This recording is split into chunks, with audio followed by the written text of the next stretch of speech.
Hello and welcome to Midcoast Morning, CHY's current affairs show. I'm Lauren McKenzie. The world's biggest Oktoberfest might have just finished in Munich, Germany, but far away from Bavaria, in Nanaimo, our very own city is celebrating the festival. The Nanaimo-Daybreak Rotary Club will be hosting their own Oktoberfest on Saturday, October 21st at the Beban Park Social Centre. This got me curious about the state of craft beer in our city and the sense of community surrounding it. The Nanaimo Craft Beer Society hosts a variety of events, but is especially known for Nanaimo Craft Beer Week, which it hosts every spring. Today I speak with Marie Hopwood, current president of the society and professor at VIU, about craft beer in Nanaimo and her research in ancient beers and how she is giving them a new life. Nanaimo is also currently home to 3 different breweries: Wolf Brewing, White Sails, and Longwood. Each brewery brings its own style to the table and twists on craft beer favorites. I had the opportunity to speak with brewmaster Harley Smith from Longwood Brewery over the phone. I also visited Wolf Brewing, where I spoke with brewmaster Kev Ward. I spoke with both of them about what it's like to work in craft beer today. So with that, let's jump into it. Hello, Mary. Welcome to Midcoast Morning. My first question for you is, how long have you been interested in beer? I actually kind of stumbled into beer. So I'm an archaeologist. I specialize in the ancient Near East, but the really ancient Near East, prehistoric. So a good 2,000 to 3,000 years before the origins of writing. So the 6th and 7th millennia BCE is kind of my wheelhouse. And I always did food and gender. And I found that when I moved to the island in 2013 with my husband, he got the teaching job here at VIU first, and I was sessional at UVic. And I was having a hard time getting my students here in, Western British Columbia interested in Mesopotamia, this ancient Near Eastern place. And they certainly weren't interested in trying really ancient food if they weren't exactly sure what it was going to taste like. And so that was also at the same time, there was a whole bunch of archaeology of beer starting up. And that's kind of what got me started into it, because the part of the world I work in, and in that time period, when we see the origins of beer on the planet. And then it just became this, it's fun, it's exciting. I can get my students that are of age, I can get them involved in the research of it and presentation of it. It's resulted in one of my first students that I started working with this on when I was teaching at VIU. Melissa Ailing is an anthropology alumnus from VIU, and she's now getting her master's in anthropology at SFU, and she's now doing a master's in archaeology of beer and kind of archaeology, and she's specializing in beer. And so just a lot of just fun things are happening. Yeah. Oh, that's cool. And do you actually teach like a class about the history of beer at VIU, or is it sort of like combines in other sort of classes?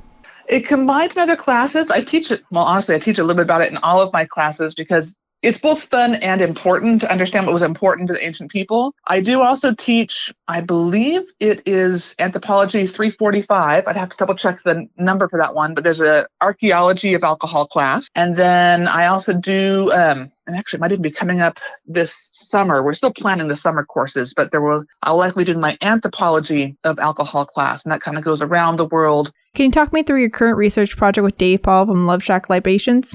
Dave Paul is amazing. He is my research partner, my community partner. So he is the owner brewer of Love Shack Libations up in Qualicum Beach. I believe it's also Main Island Brewing. So Love Shack and Main Island kind of vie over who gets the title of smallest brewery in BC. And depending on how much they produce each year, they kind of take turns as to who gets that. So he is a one-man show. That means he gets to brew what he likes. His beer is unique in that it's bottle conditioned. So what that means is that after you brew it, you ferment it, and then you put it into the glass bottles, and that's where it does, or it's bottle conditioned, I should say.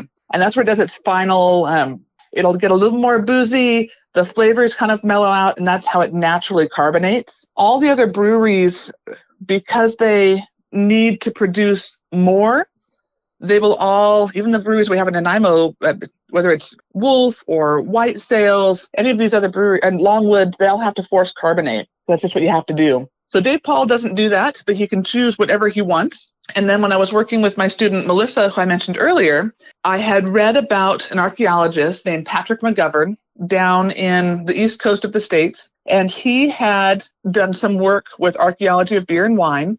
And then he did a partnership with a really cool brewery out there called Dogfish Head in Delaware, I believe. And they were doing these things where the archaeologist would do the research and bring him the flavor profile. Then the brewer at the brewery would create these beers. And I thought, that is amazing. So I happened to meet Dave Paul around that time and asked if he would like to play with some ancient beers. And he said yes. And so actually next week, I believe, is our 5-year anniversary of this project, the Raise Your Glass to the Past project. And so he does all of his other own beers all the time also, but any of the ancient ones that you can get at the brewery are all the ones that we do together. Cool. And so people can go to the brewery and try these ancient beers? He doesn't have any right now. We need to get brewing, but it's been a crazy semester. So generally there's often one that's there. But if you're in Nanaimo at the last week of April, when we have the Nanaimo Craft Beer Festival or Nanaimo Craft Beer Week, what we will do then, as we always have, is our annual Raise Your Glass to the Past tasting event, and it'll be on VIU campus.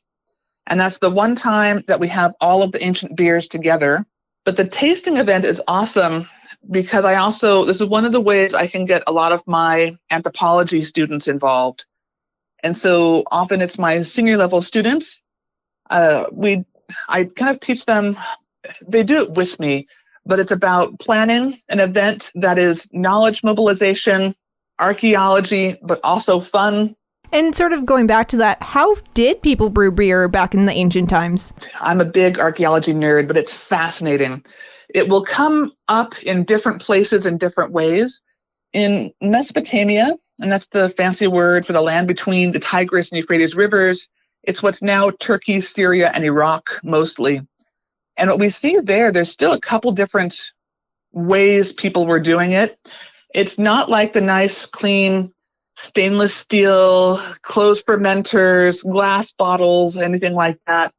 So they would likely be brewing, so like even the boiling of the grain and whatever other ingredients they want to add there, they're going to be doing the boiling and the fermenting and the drinking all from the same vessel. And so we actually will see in ancient Mesopotamia, there's some really awesome pictures from cylinder seals and art and pottery of people sitting there with, it's kind of like an ancient scorpion bowl. They'll have the big old vat of beer between them with long straws, and they're all kind of sipping the beer through the straws. And that's one of the ways we see it. Yeah, that's super cool. Talking about the Nanaimo Craft Beer Society, what are some of your main duties there? Ooh, that's another fun one. So right now I am president of the society. I've been president for 2 years. It's kind of like being department chair. You do it for a couple of years, and then someone else takes over, and you kind of just share the duties, and you get back to other things you want to do. So right now, as president, a lot of what I do is help keep us all on track for planning for Craft Beer Week. We have a board of about 7 or 8 people, and each one of us we use the term champion. So we'll champion a certain event. And sometimes that is highlighting one of our local Nanaimo breweries.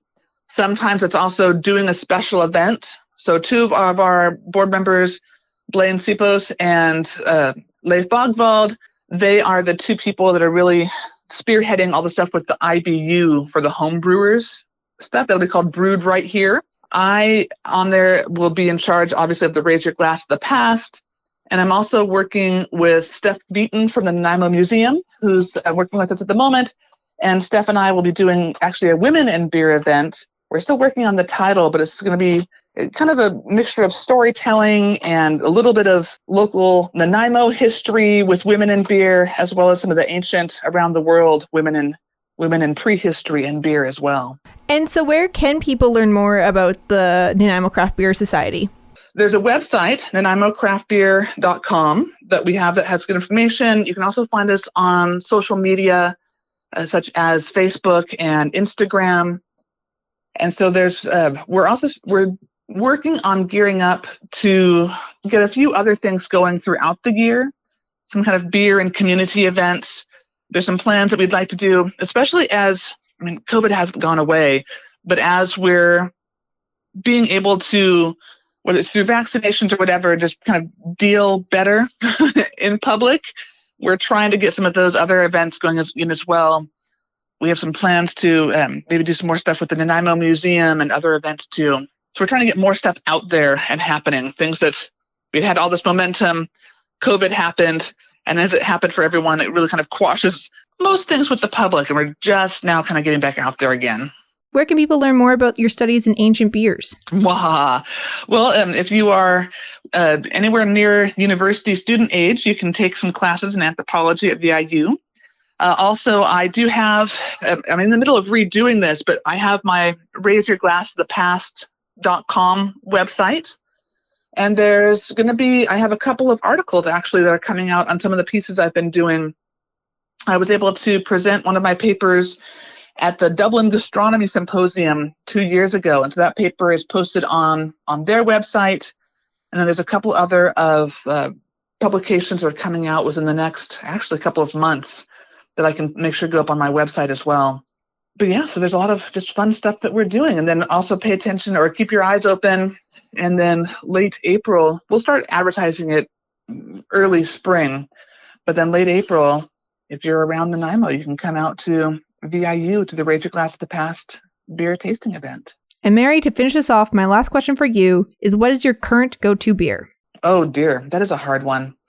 I will say, so a couple things. If it was one of the ancient beers of mine, I would probably really go for that Blood of My Enemies. I'm just the idea of that heat, that warm heat in the back of my throat would be awesome.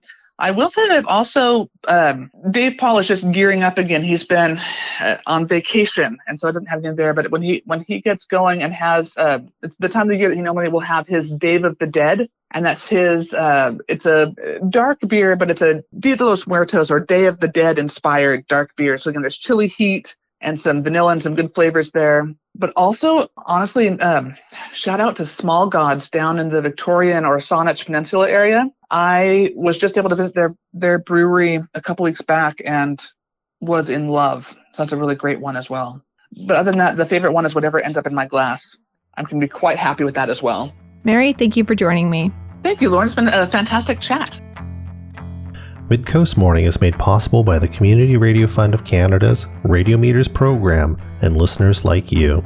Support Midcoast Morning and CHOI's nonprofit newsroom today by becoming a sustaining donor at choi.ca/donate. Local news can't survive without your support.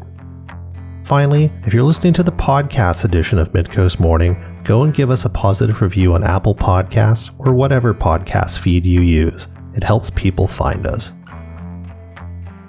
Hello, Harley. Welcome to Midcoast Morning. To start us off, could you tell me the history of Longwood Brewing?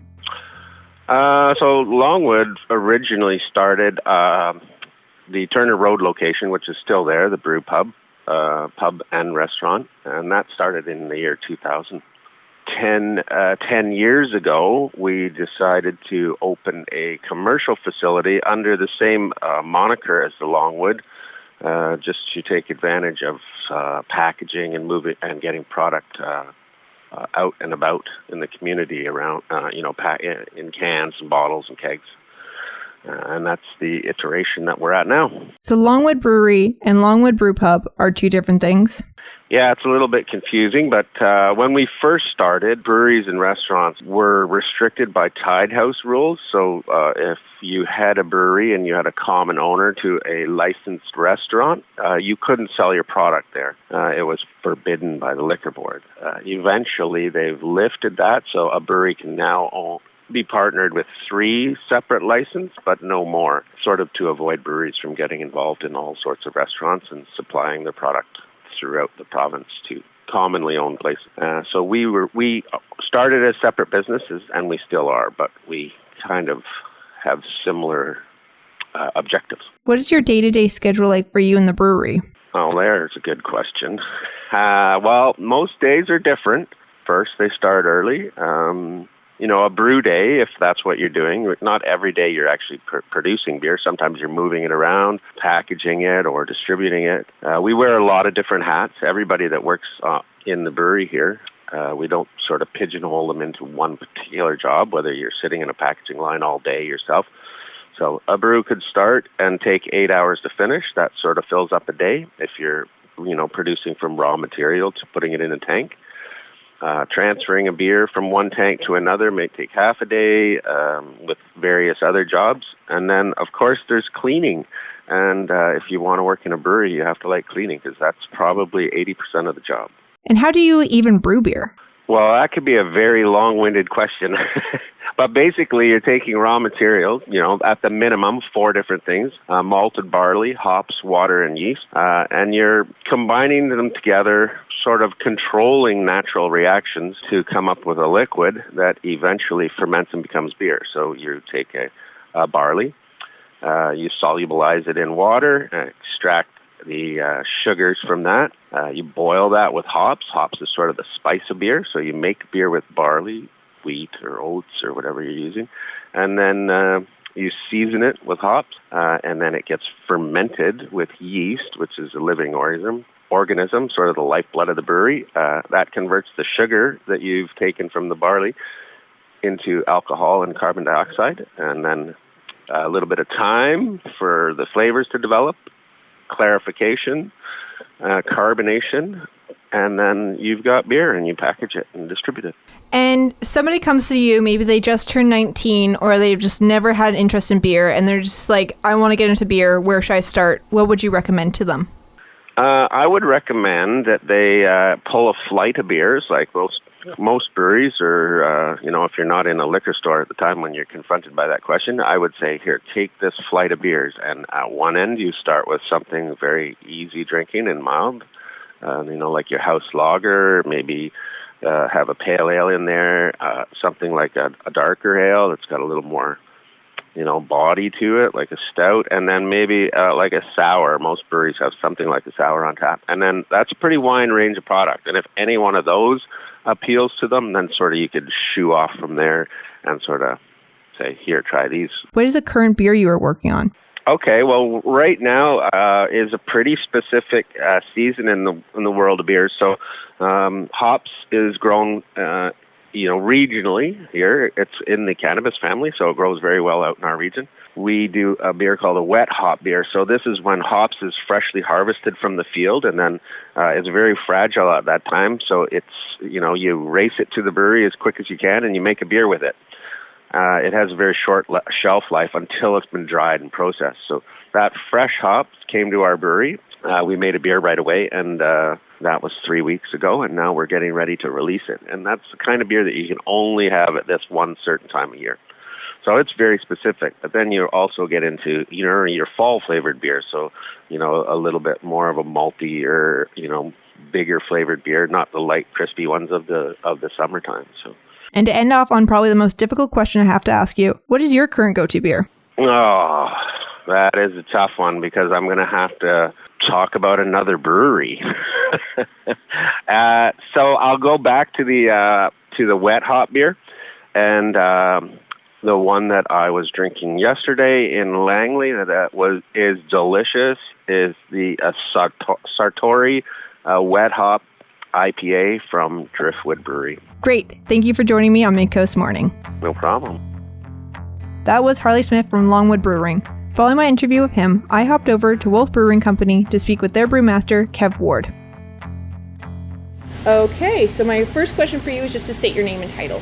It's Kevin Ward, brewmaster at Wolf Brewing Company. Yeah, and how long have you been in the brewery industry? The brewery industry commercially, about 15, 16 years. But I used to convert old pubs into sort of modern gastropubs, food-led pubs. And we used to go to the local breweries and put all their beers on tap, and that's when I first got into commercial brewing, because I used to ask the brewmasters if I could brew one of my own recipes and buy the entire batch from them, which they let me do. And that's how I learned the ins and outs a bit more of commercial brewing. With the restaurants that we were opening maybe one restaurant a year, and we did that for about 10 years. So I worked alongside different brewmasters each year. And actually, my job was an operations director, so I got a few months of the year off while the build was happening, and I used to go and work for the brewmasters for free to learn the trade. So I worked under about 9 or 10 different brewmasters over 10 years, just for like 3 or 4 months of the year. And that's how I really got into the commercial side. And when we moved to Nanaimo back in 2010, and we had young kids, I decided to get out of the restaurant business and focus completely on the brewing side of things. And do you sort of know the history of Wolf, like how it started, why it started? Well, there used to be a brewery here called Fat Cat, which were here from the mid-90s, I believe, up until 2010, and that was sold. It was only a small, tiny brewery. It wasn't what you see now. It was just in one section of the brewery, very, very small operation, you know, not a real professional structure, but it was bought by a Nanaimo couple, and I come on board and took over as brewer, changed some recipes. I put all of my own recipes in, and then chatted to the owners about building a new brewery, because the old Fat Cat brewery was not going to make money. It was too small. So we did. In 2013 we built the brewery that you see now, and I'm lucky enough to have designed it the way I wanted it, to complement the processes I'd learnt in the UK. Slightly different than some of the ones here, but not a great deal different. Cool. And you sort of mentioned that you kind of like work for free under other brewers, and that's sort of how you learn. Nowadays you can sort of go to school to learn how to brew beer. Is that still sort of a common thing though in this industry, that people will just come up to the brewery and say, can I just volunteer here? Can I just look at your craft? I don't see many people volunteering. That's a big thing in the restaurants industry. That's how chefs get ahead. Chefs go out and do what they call an étage, a stage. And you go out and you work for as many people at a high level as you can to put it on your resume, so that you can go out there and show, oh, look, I've worked in this kitchen, You don't see it much. But that's how I got the idea of doing it. I just thought, well, if the chefs do it, why don't I? So I just went out and got the experience, and that was good. But I think people these days, there is still a lot of people coming into the industry professionally who have never been to school. Like, there is the schooling side of things, which is absolutely fantastic, but there is also, if you've been brewing for 20 odd years, then you understand as well, you know, and you learn as you go. I mean, I was home brewing, then I worked with these other brewers, but I self-studied all the time I was there. I wasn't just winging it, but yeah. And sort of speaking on the community of like craft beer in Nanaimo, like you guys did recently in this past spring make a collaborated beer with Wolf, Longwood, and White Sails. Can you sort of just speak to like the community of craft beer in Nanaimo? Yeah, we it's a great camaraderie between us all. We're busy now, and we don't see each other as much as we used to or would like to. But we're always there for each other, you know. We always like to get together and have a beer, talk beer. Harley at Longwood is a great friend of mine, and he's been a great help to me. He knows more, he's forgotten more about beer than I will ever know. And so whenever I get into a position where I've not come across something before, or I'm not too sure on something, Harley's always the one to call, and he's always happy to give me some information and help. And if he phones up and he says, Kev, I've run out of this grain, I've run out of this, have you got some? And I'll be there and I'll give it to him, and we do that the same. But yeah, we look after each other. It's not Wolf against Longwood or White Sails. It's craft brewing against the macro brews. We all need to pull together to make sure every craft brewery succeeds. The more we get into the community, the more people will support us and leave behind the Budweisers and the Luckies and all that stuff. Hopefully, we're growing, but we need more people to step across. And that only happens when there is successful, good craft breweries around. So we all help each other all the time. Yeah. Well, and how do you make a collaborative beer? We sit together, we pour a few beers, and we just sit and talk. Like, what would we all like to do? We have to look at each other's beer lineup. We don't want to clash with anybody's beer lineup. You know, if I've just produced like a raspberry sour, we ain't going to do a fruit sour. You know, or if Harley's just done a Gosa, then we won't do that. So we look at each other's lines up, we see where the gap might be, we look at seasonality, and we just chat around and say, well, what about this style? And then we'll try to put together a recipe. Probably whoever's going to brew it will put their recipe forward, and then we can all tweak it, do our little bits, have a little talk about that. And then we'll organise a time, and then we all go down to whichever brewery is brewing it and eat chicken wings and drink beer while putting a brew together here. Okay, great. And this might be the hardest question I have yet to ask you, but what is your current go-to beer of choice? If you had to sit down with a cold pint, what would it be? At this time of year, when the weather is raining outside, I go back to my favourite style, which is Belgian doubles. And Westmalle double is one of my favourites, and Chimay Red is one I go to. Very not easy to find on the island, but I like to go to them. I head to the darker side once the weather changes. So right now I'm drinking Chimay Red. All right. Yeah. All right, great. That's all the questions I had for you today. Thank you for taking your time to talk to me. That's our story for today. Thank you to Marie Hopwood, Harley Smith, and Kev Ward for joining me today.